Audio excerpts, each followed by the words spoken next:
Why are babies born with congenital diseases? Why do they, pure souls, come into the world with suffering that seemingly they did not deserve? Is it a cruel coincidence, a genetic mistake, or a profound spiritual law that we do not yet understand? In today's video, I share with you a very personal, introspective reflection that comes not from books, but from my own journey from silence, pain, prayer, and love.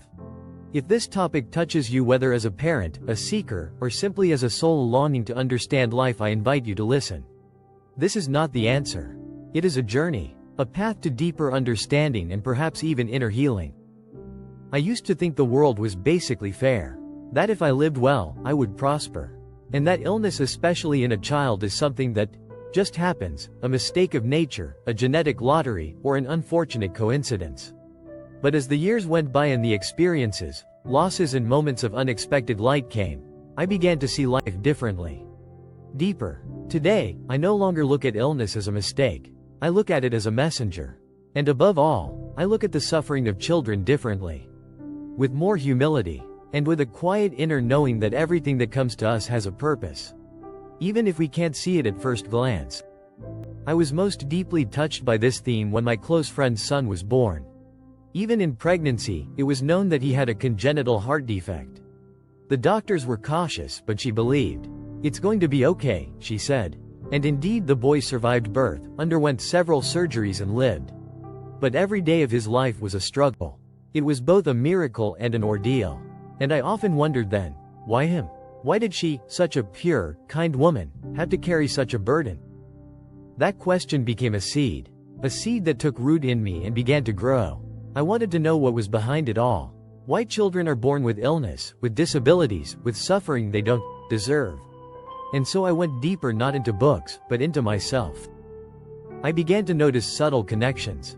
I saw how the anger that someone carries around like a heavy stone begins to eat away at their body over time. How pride gives birth to tension and from it to illnesses that no doctor can explain. How old pain, unforgiveness or ancestral hatred can grow into the body of a child who is born innocent and yet carries a burden. It occurred to me one day that a child's illness may be a mirror not of guilt, but of the state of mind of those who brought him into the world. That sometimes a child comes to cleanse the past of a lineage. Like a little healer, whose presence stirs deeply buried hurts, unspoken wrongs, repressed emotions and forgotten promises. And that sometimes his illness is a direct result of what was not of punishment, but of love. Consciousness is not bound by time.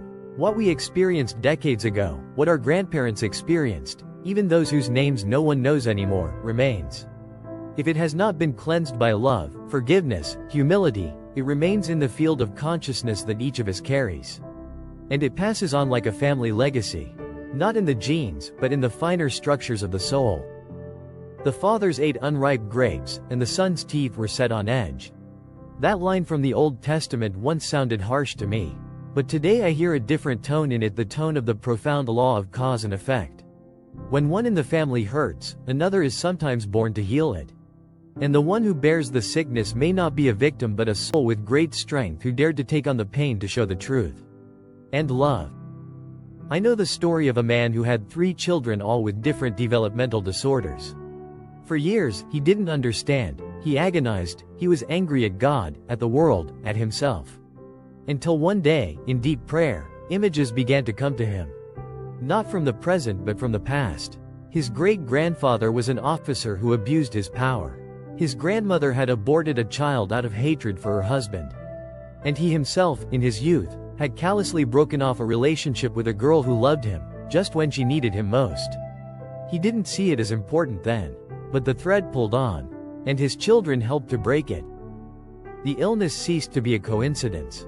It became a calling, a call for inner conversion. And he began to live differently. He prayed for his ancestors. He forgave. He begged for forgiveness. He embraced humility and his children began to change. Slowly, but visibly. It wasn't a miraculous healing. It was about something deeper, a peace that entered that family. A love that was no longer conditional on performance, on health, on expectations. It just was. And it changed everything. I realized that our level of consciousness is what creates our world. When we live in fear, in pride, in judgment, in low vibrations, our children feel it. They carry it. And if their souls have agreed to come here to us, then they have accepted our task as theirs. That is the greatest act of love I can imagine. Once, in deep meditation, I saw an image. A small child was standing in the middle of a fire, but it wasn't burning. His eyes were full of light. And a still small voice said to me then, "This is a soul who has decided to bring purification to his race." I cried, not from sadness but from being moved by how great the love of a soul can be who takes on sickness just so others can find their way to love. And then I understood something else important. Even illness can be a tool for growth. Not in the sense that we should suffer, but in the sense that illness can be a key that leads us deeper to ourselves, to God, to truth. If we accept it not as a punishment but as a challenge. If we ask not just, "Why is this happening to me?" but rather, "What is it trying to tell me? What needs to change? Where is love missing?" Children with congenital disease often shine with a special light. They are like messengers who have come not to prove something, but to remind us of something. Silence, humility, love without conditions, acceptance. They are like living prayers born in the flesh. And we parents, relatives, friends are the ones to learn. Not to save them, but to love them, to learn to love in ways we didn't know how to before. To love with pain, even without answers, even without words. A mother once told me, when my baby was born sick, I thought it was the end. But now I know it was the beginning of my transformation. I look at her with awe to this day. And I look at her son with gratitude. Because they reminded me of the most important thing, that love is stronger than sickness, than pain, than death. And so today I no longer ask God the question, why? I let it fade away in silence. Instead, I ask myself, where else am I hurting love? Where am I still proud? Where is my heart lacking compassion? Because I know that every thought, emotion, decision I make creates ripples.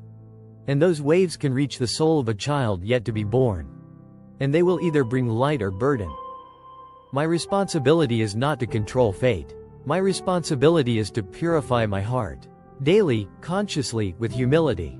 To love more. To forgive more deeply. To pray silently, not just with words, but with life. And when I see a child with a disease, I no longer see only suffering. I see a gift to wake us up. To transform. To remind us that we are more than a body, more than a role, more than the past. That we are souls on the path to love. Blessed are those who weep, for they shall be comforted. Yes, but the pleasure doesn't come from outside. It comes from within when our hearts finally understand that love is more important than understanding. And that even illness can be a path to health if we walk through it with an open heart. We may never get a clear answer as to why some babies are born sick. But if we look through the eyes of the soul, we may see that they are the ones who bring light into our darkest corners. They are not punishment. They are a gift. They come to teach us to love without conditions, to forgive without words, and to humbly accept that which is beyond our understanding. Thank you for being with me today. If this story spoke to you, please leave a comment or share the video below. Because sometimes all it takes is a single word that falls into a prepared heart and life begins to change. Into silence, into love, into truth. Thank you for listening, and if you liked the post, please like and subscribe.